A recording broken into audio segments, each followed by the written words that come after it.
Экология ил-күләм проекты ярдәмендә республикага урман янгыннарын сүндерү техникасы сатып алынды. Урман хуҗалыгы министры транспорт ачкычларын урман хуҗалыклары җитәкчеләренә тапшырды.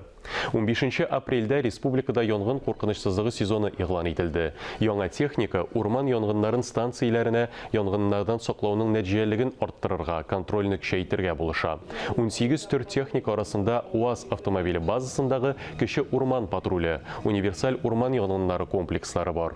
Урманчылар шулай ук һава, күчмә мотопомпалар, метеостанциялар һәм башка җиһазлар алды.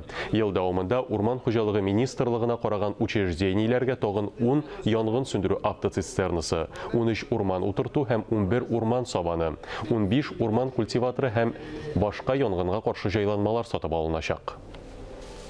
Класс опасный, пожар опасный, не будем без наблюдать безнең пожар опасный класс дип аталайын ул безнең профессиональный телдә. 4-нчегә, 5-нчегә менә башласа, без инде особо противопожарный режим кертәбез. Шуннан да инде урманга керергә ярамый дигән була инде сүз.